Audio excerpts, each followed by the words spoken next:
ఈ విషయంలో Teenmar మల్లన్నకు show cause notice ఇచ్చారు. 12వ తేదీ వరకు గడువు ఇచ్చారు. ఇవాళ ఫిబ్రవరి 22. మరి ఎమ్మెల్సీ ఎమ్మెల్యేల అంశం ఢిల్లీ పరిధిలో ఉంటది. ఢిల్లీ ఈ అంశాన్ని పరిశీలిస్తా ఉంది.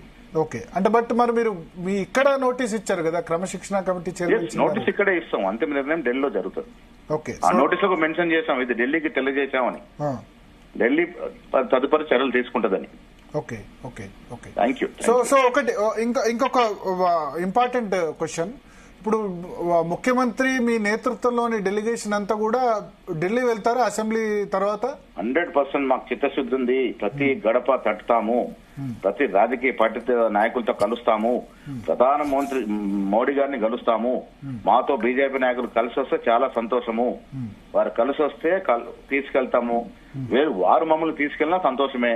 వాళ్ళైతే క్లారిటీ చెప్తున్నారు, ముస్లిం బీసీని కలిపితే. అందుకే వారు డొంక తిరుగు ఇచ్చే ఉద్దేశం లేక ఒక సాకు కావాలి కాబట్టి ఆ ముస్లిం సాకును వాడుతా ఉన్నారు. మాకు చిత్తశుద్ధి ఉంది, మేము చట్టం చేస్తాము. ఆ చేసిన చట్టాన్ని ఢిల్లీకి తీసుకెళ్తాం, పెద్దలకు వివరిస్తాం. కానీ రెడ్డి పాపులేషన్ ఎక్కువ చూపించారు, రెడ్డిల పాపులేషన్ ఎక్కువ పెరిగింది. బయటకి ఎట్లా మాట్లాడుతూ ఉన్నారు? అసలు ఏ పాపులేషన్ క్లారిటీ ఇంకా ఆ డాక్యుమెంట్ రాలేదు బయటకి. ఓవరాల్ పాపులేషన్ లెక్కలు ఇచ్చినారు, కులాలు వారిగా ఇంకా లెక్క రావాల్సింది. ఓకే, రాకముందు ఎట్లా మాట్లాడతారు? బీసీ ఓసీలకు సంబంధించి అంటే బట్ లీక్ అయిపోయింది కదా, లీక్ 17 లక్షలు లీకులు కావాలి. ఎవరో ఊహించుకొని మాట్లాడితే ఎట్లా పోతుంది? అఫీషియల్ డాక్యుమెంట్ వచ్చినప్పుడు మాట్లాడితే దాని మీద ఏంటి ఏం కదా క్లారిటీ ఇస్తాం. కానీ ఎందుకు ఇవాళ ఇప్పుడు సీఎం మాట్లాడింది చూస్తే చాలా ఆవేదన వ్యక్తం చేశారు. రాహుల్ గాంధీ చెప్పింది నేను చేశాను, కానీ పార్టీ లీడర్స్ ఓన్ చేసుకోవట్లేదు. అవును, అంతే కదా, ఓన్ చేసుకుని మాట్లాడట్లేదు. ఎందుకు ప్రతిపక్షాలు ఈ విధంగా మాట్లాడుతున్నా, మీరు ఎందుకు చేస్తున్నారు అని అంటున్నారు. ముఖ్యమంత్రి గారు అన్నది ఇంత చరిత్రాత్మక సాహసోపేతమైన నిర్ణయం.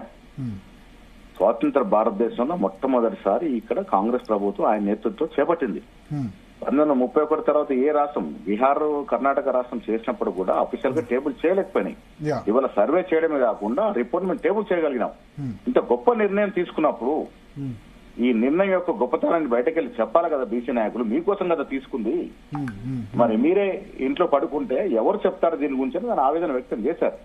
అందుకే వాళ్ళ అందరు కులాల సంఘ నాయకులు దాదాపు 40 మంది మాట్లాడినారు. మాటల్లో చాలా మంది మేము సమావేశాలు పెట్టి ఈ వాస్తవం వివరిస్తామని ఆ మాట కూడా వాళ్ళు చెప్పడం జరిగింది.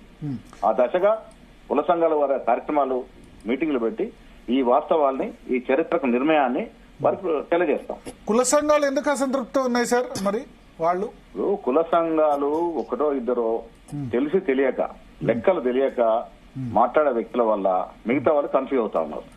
నేను మీ ద్వారా తెలంగాణ ప్రజలకి, ముఖ్యంగా బీసీలకి కోరదలుచుకున్నాను, ఇది పరిపూర్ణంగా శాస్త్రీయబద్ధంగా మెట్రిక్యులస్ గా చాలా సూక్ష్మంగా జరిగినటువంటి సర్వే. దీంట్లో అనుమానాలకు అవసరమే లేదు, ఆస్కారం లేదు. ఈ ప్రభుత్వం ఇచ్చిన ఫలాన్ని మనం ప్రదర్శన చేసుకుని ముందుకు పోదాం. సార్ మీరు బీసీ సార్, ఒక బీసీ పిసిసి ప్రెసిడెంట్ గా